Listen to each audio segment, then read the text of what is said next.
Hello students, कैसे हो आप सब लोग। मैं अजयपाल यादव आज आपका एक बार फिर से स्वागत करता हूं मेरे ऑनलाइन यूट्यूब चैनल पर, जिसका नाम है इनसाइक्लोपीडिया ऑफ स्टडी। जैसा कि हमारे चैनल की टैगलाइन है ओनली स्टडी नथिंग एल्स, तो आज हम फिर से कंटिन्यू क्लासेस करते हैं हमारी हिस्ट्री की। पिछली क्लासेस में हमने पढ़ा था दिल्ली सल्तनत के बारे में। आज हम हिस्ट्री में दिल्ली सल्तनत से आगे पढ़ते हैं मुगल्स एम्पायर या मुग़ल साम्राज्य के बारे में। देखिएगा, मुग़ल एम्पायर या मुग़ल साम्राज्य भारत में 1526 से लेकर के 1857 एडी ईस्वी तक इन्होंने राज किया है। बेसिकली हिस्ट्री के इस टाइम पीरियड को हम दो पार्ट्स या दो भागों में डिवाइड कर देते हैं।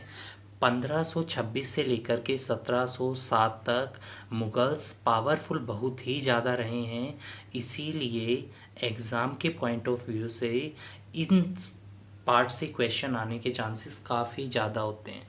1707 से लेकर के 1857 तक का टाइम पीरियड रहा है, वो हिस्ट्री में लेटर मुगल्स या हिंदी में उत्तर मुगल्स रहे हैं, जो इतने पावरफुल नहीं रहे हैं। लेकिन हम हमारी क्लासेस में कंप्लीट मुगल्स को स्टडी करेंगे। मुग़लों की तरफ से अगर मैं बात करूं तो मुगल्स बेसिकली प्योर मुस्लिम नहीं थे। इनकी तरफ से जो सबसे पहले भारत के राजा बने, जिसने भारत में मुग़ल साम्राज्य की स्थापना की, उसका नाम था जहीर उद्दीन मोहम्मद बाबर। कई बुकों में आपको खाली बाबर लिखने को मिलेगा, लेकिन इसका पूरा नाम जहीरुद्दीन मोहम्मद बाबर था। जहीरुद्दीन मोहम्मद बाबर का जन्म 14 फरवरी 1483 को उज़्बेकिस्तान के एक छोटे से कस्बे में हुआ, जिसका नाम था फरगना। अगर मैं बात करूं तो इनके पिता का नाम उमर शेख मिर्ज़ा था, जो कि फरगना के सूबेदार थे, लेकिन आगे चल कर के और ये फरगना के राजा बने। उमर शेख मिर्ज़ा इतिहास में तैमूर के वंशज रहे हैं। ये वही तैमूर लंग है जिसने 1398 में भारत के ऊपर आक्रमण किया था। अगर मैं बात करूं तैमूर लंग की, तो ये तैमूर लंग के पांचवें वंशज थे, उमर शेख मिर्ज़ा। अगर मैं इनकी माता की बात करूं तो इनकी माता का नाम कुतलुग निगार खानुम था। कई बुकों में आपको कुतलुग गिनार देखने को मिलेगा, लेकिन इनका एग्जैक्ट नाम कुतलुग निगार खानुम था, जो कि मंगोल वंश से संबंधित थी। और मंगोल वंश में सबसे पावरफुल राजा रहे हैं चंगेज खां। बेसिकली कुतलुग निगार खानुम चंगेज़ खां की 15वीं वंशज थी। ये उसके वंश में 15वीं जनरेशन से थी। तो बेसिकली अगर हम कहें कि एक मुस्लिम राजा ने और एक चाइनीज़ से शादी कर ली, तो उनकी जो आगे आने वाली जनरेशन चली, वही हिस्ट्री में कहलाए मुगल्स। तो मुगल्स प्योर मुस्लिम नहीं थे।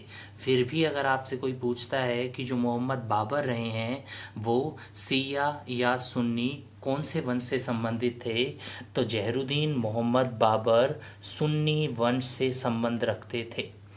अगर मैं बात करूं तो अपने पिता उमर शेख मिर्ज़ा की मृत्यु होने के बाद 8 जून 1494 को 11 वर्ष की आयु में और मोहम्मद बाबर फरगना के राजा बने। इस 11 वर्ष के बच्चे की एक बहुत ही इम्पोर्टेंट महत्वाकांक्षा थी, और वो महत्वाकांक्षा थी कि उज़्बेकिस्तान में स्थित समरकंद को जीतना। ये चाहता था कि समरकंद को जीत करके उसे अपनी कैपिटल या उसे अपनी राजधानी बनाए। क्यों इसे अपनी कैपिटल या इसे राजधानी बनाना चाहता था वो? क्योंकि हिस्ट्री में बहुत ही पावरफुल जो तैमूर डायनेस्टी के राजा रहे तैमूर लंग, तो हिस्ट्री में तैमूर लंग की कैपिटल, तैमूर लंग की राजधानी रही है कौन सी? समरकंद। और ये समरकंद को जीत करके दोबारा से तैमूर लंग की खोई हुई प्रतिष्ठा को वापस से इस वंश में लाना चाहता था। यही रीज़न है कि ये समरकंद को जीतना चाहता था, लेकिन इसने समरकंद पे 3 बार आक्रमण किए, लेकिन उन तीनों आक्रमण में इसकी हार हुई। और 1501 में सिचुएशन इतनी ख़राब हो गई कि इसके रिलेटिव्स और इसके कज़न्स, इसके सगे संबंधियों और इसके चचेरे भाइयों ने इससे समरकंद और फरगना दोनों को जीत करके इसे बिल्कुल ऑफ हैंड कर दिया। बेसिकली कुछ समय के लिए तीसरे युद्ध के बाद इसने समरकंद को जीता था, लेकिन फिर अपने कजन्स भाइयों से ये समरकंद भी हार गया और समरकंद के साथ साथ इसका फरगना का भी शासन इसके हाथ से चला गया। 1504 में बाबर ने पहली बार साउथ एशिया में अफ़गानिस्तान में काबुल को जीता और बेसिकली यहीं से उसकी जीतों की शुरुआत हो जाती है। 1507 में काबुल जीतने के बाद और ही टुक द टाइटल ऑफ बादशाह। याद रखिएगा, हिस्ट्री में बाबर ने 3 टाइटल्स, 3 उपाधियां ली है जो हम आगे चल कर के पढ़ेंगे। इसने अपना पहला टाइटल जो खुद खुद को दिया वो 1507 में दिया, और वो टाइटल इसने दिया अपने आप को, कौन सा, बादशाह। अगर मैं बात करूं भारत पर इसने कब कब आक्रमण किए, तो पहली बार इसको भारत के ऊपर आक्रमण करने का इनविटेशन 3 व्यक्तियों ने दिया। बेसिकली उसमें सबसे पहले रहे हैं दौलत खां लोधी, जो कि पंजाब के गवर्नर या पंजाब के सूबेदार थे। वो आलम खां लोधी जो कि इब्राहिम लोधी के चाचा थे, और राणा सांगा जो कि एक बहुत ही पावरफुल राजा रहे हैं राजस्थान में मेवाड़ के। उन्हें अपने साथ लेकर के काबुल पहुंचते हैं, किसके पास, बाबर के पास, और बाबर को भारत पर अटैक या आक्रमण करने का इनविटेशन या न्योता देते हैं।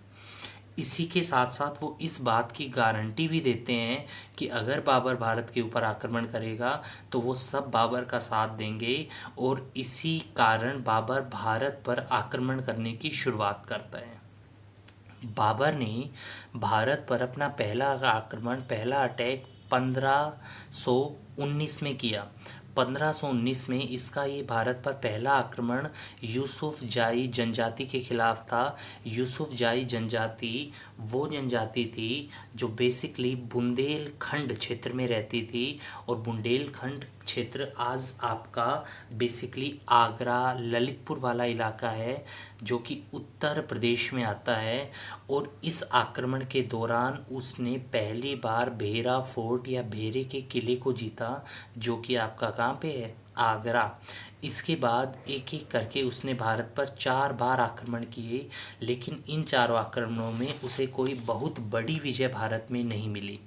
सबसे बड़ी विजय उसको अपने भारत पर 5वें आक्रमण के दौरान मिली, जो कि उसने कब किया, 1526 में।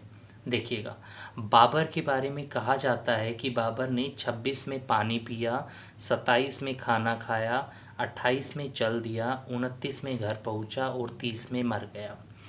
26 में पानी पिया मतलब 26 में उसने पानीपत का पहला युद्ध लड़ा था, 21 अप्रैल 1526 को।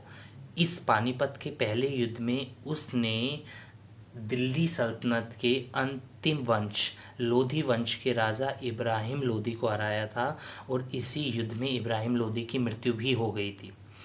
इब्राहिम लोधी इस युद्ध में अकेले नहीं लड़े थे, उनके साथ उस समय ग्वालियर के राजा विक्रमजीत भी लड़े थे। और इस युद्ध में हार होने के बाद ग्वालियर के राजा विक्रमजीत से कोहिनूर हीरा प्राप्त करता है हुमायूं। याद रखिएगा, अगर मैं बात करूं कोहिनूर हीरे की, तो इसके बारे में हमारा पूरा एक हिस्ट्री का टॉपिक आएगा, चैप्टर आएगा, हम पढ़ेंगे उसमें। लेकिन पहली बार मुगलों में हुमायूं कोहिनूर हीरे को लेकर के आता है ग्वालियर के राजा विक्रमजीत से, जिसे बाबर ने पानीपत के पहले युद्ध में हराया था। इसके साथ साथ 21 अप्रैल 1526 को पानीपत के पहले युद्ध को जीतने के साथ ही बाबर बहुत बड़ी संख्या में पानीपत के लोगों को उपहार या तोहफे बांटता है, क्योंकि इस युद्ध में पानीपत के सभी लोगों ने साथ दिया था। किसका, बाबर का। हाँ, साथ नहीं दिया था, तो साथ नहीं दिया था किसने, राणा सांगा ने। ये वही राणा सांगा हैं जो काबुल गए थे इस बात का इनविटेशन लेकर के कि बाबर भारत पर आक्रमण करे तो वो बाबर का साथ देंगे। लेकिन जैसे ही बाबर भारत पर आक्रमण करने के लिए आता है, राणा सांगा को पता लगता है कि उसकी योजना लूटपाट करने की ना होकर के भारत में मुग़ल सल्तनत की या मुग़ल वंश की स्थापना करने का है। तो बाबर पानीपत के पहले युद्ध में और राणा सांगा पानीपत के पहले युद्ध में बाबर का साथ नहीं देते। यही रीज़न था कि 1527 में 17 मार्च 1527 में बाबर लड़ते हैं खानवा का युद्ध। खानवा आपका राजस्थान के भरतपुर डिस्ट्रिक्ट में स्थित है और इस युद्ध में बाबर हराते हैं किसे, राणा सांगा को। और इस युद्ध में बाबर की जीत का सबसे बड़ा कारण रहा बाबर के सैनिक। देखिएगा, आप बार बार पढ़ते हो एक वर्ड के बारे में जो कि है जिहाद। जिहाद वर्ड का उल्लेख कहीं पर भी मुसलमानों की पवित्र पुस्तक कुरान शरीफ में नहीं लिखा हुआ है। लेकिन जब पहली बार खानवा आक्रमण करने के लिए जाता है बाबर, तो वहाँ के लोग राणा सांगा की वीरता की कहानियाँ सुनाते हैं, जिससे बाबर के सैनिक धीरे धीरे डीमोटिवेट या हतोत्साहित होने लगते हैं और वो अपने आप को युद्ध से अलग करने लगते हैं। जैसे ही राजा को ये बात पता लगती है कि उसके सैनिक ही उसका साथ नहीं देंगे, तो अपने सैनिकों को मोटिवेट करने के लिए पहली बार जिहाद की घोषणा करता है बाबर।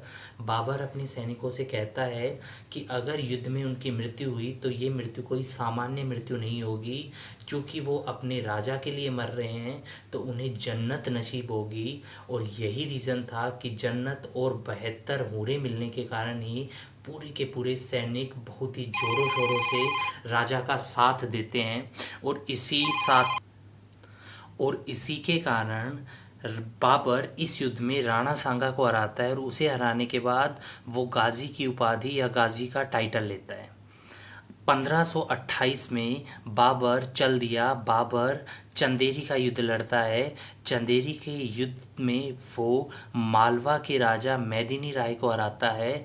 और चंदेरी का युद्ध जो कि मालवा में लड़ा गया, बेसिकली मालवा है आपका कहाँ पे, मध्य प्रदेश में, 29 जनवरी 1528 को लड़े गए इस युद्ध में वो मालवा के राजपूत वंश के राजा मेदिनी राय को हराते हैं। और मेदिनी राय को हराने का सबसे महत्वपूर्ण जो कारण था वो ये था कि खानवा के युद्ध में राजा मेदिनी राय ने राणा सांगा का साथ दिया था। 29 में घर पहुंचा। 6 मई 1529 को बाबर लड़ता है घाघरा का युद्ध, बैटल ऑफ घाघरा। देखिएगा, बहुत ही इम्पोर्टेंट रहा है बैटल ऑफ घाघरा। ये युद्ध बिहार में लड़ा गया था। बिहार में इस युद्ध में और बाबर महमूद लोदी को हराता है जो कि चचेरा भाई था इब्राहिम लोदी का। चूँकि 1526 में इब्राहिम लोदी को हराया था, तो विगत वर्षों में धीरे धीरे वो दोबारा से अफ़गानों की सेना को इकट्ठा करता है और 1529 में बाबर के ऊपर आक्रमण कर देता है। और इस युद्ध की खास बात थी कि ये हिस्ट्री का बाबर का पहला ऐसा युद्ध था जिसे जल और थल, जिसे पानी और स्थल दोनों पे लड़ा गया था। बताते हैं कि इस युद्ध में लगभग ग्राउंड पे महमूद लोदी ने बाबर को हरा दिया था, लेकिन नेवी बहुत ही पावरफुल रही है बाबर की और जल में महमूद लोदी को हार का सामना करना पड़ा। और इसी के साथ उसने एक बार फिर से उभर रहे अफ़गान वंशों को पूरी तरीके से समाप्त कर दिया या कुचल दिया। 1530 में 26 दिसंबर 1530 में 48 वर्ष की आयु में और बाबर की मृत्यु हो जाती है। और मुग़लों में एक ट्रेडिशन था कि राजा के मरने के बाद उसकी याद में मकबरे या टॉम का निर्माण करवाया जाता था और बाबर की डेथ होने के बाद उसको दफनाया जाता है आगरा में स्थित आराम बाग में। लेकिन जैसे ही इससे आगे जब उसका पोता अकबर राजा बनता है और अकबर को पता लगता है कि बाबर की अंतिम इच्छा ये थी कि उसे मरने के बाद काबुल में दफनाया जाए, क्योंकि पहली जीत 1504 में उसे काबुल में ही मिली थी और काबुल को ही उसने अपनी पहली राजधानी बनाया था, तो वो उसके मकबरे को आराम बाग आगरा से ट्रांसप्लांट करवा देता है काबुल अफ़गानिस्तान में, और आज भी उसका मकबरा काबुल अफ़गानिस्तान में ही है। याद रखिएगा, अगर मैं बात करूं तो मुग़लों में बाबर, जहांगीर और बहादुर शाह जफ़र 3 ऐसे मुग़ल राजा रहे हैं जिनके मकबरे भारत से बाहर हैं। बहुत ही जेनरस या उदार नेचर या उदारता के कारण हिस्ट्री में बाबर को कलंदर या का टाइटल दिया गया है, कलंदर की उपाधि दी गई है।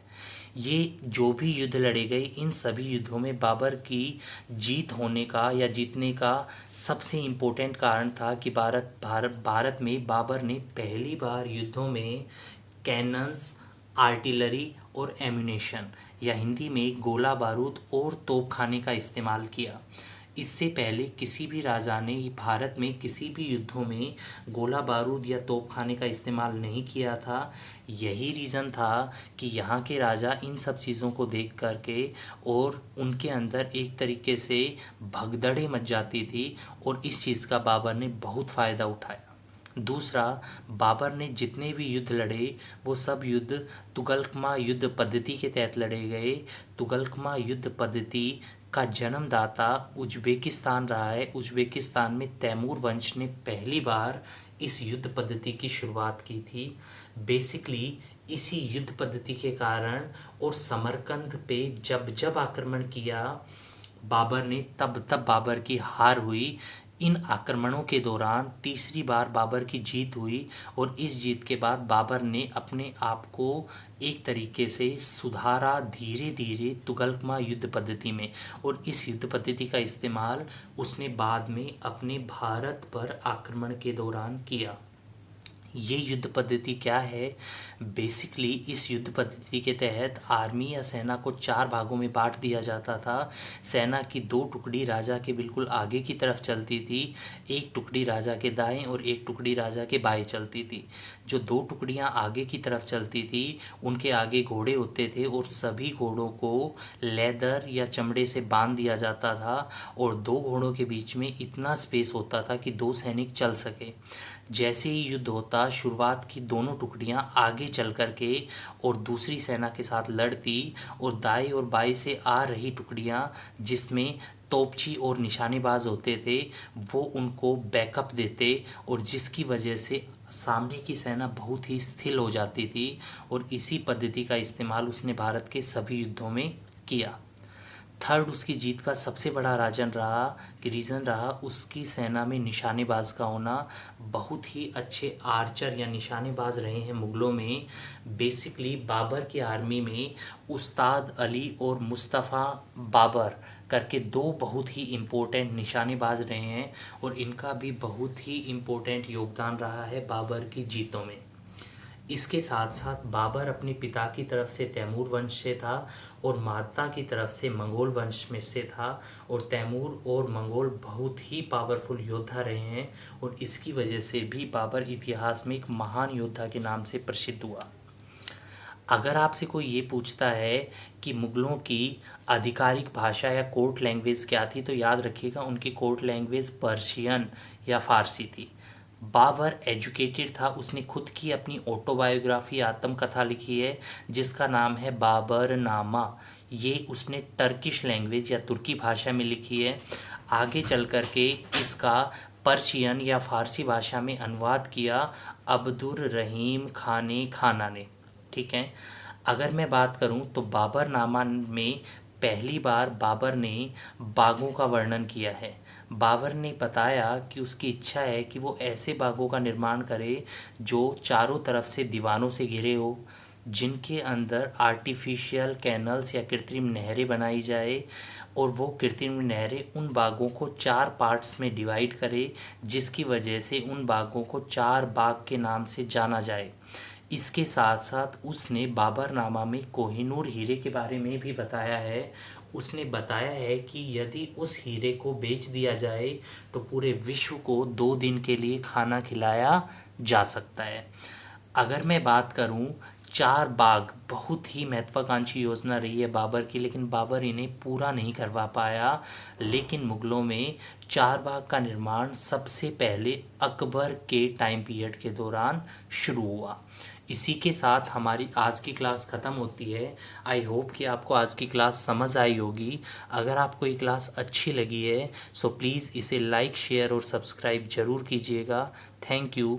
जय हिंद, जय भारत।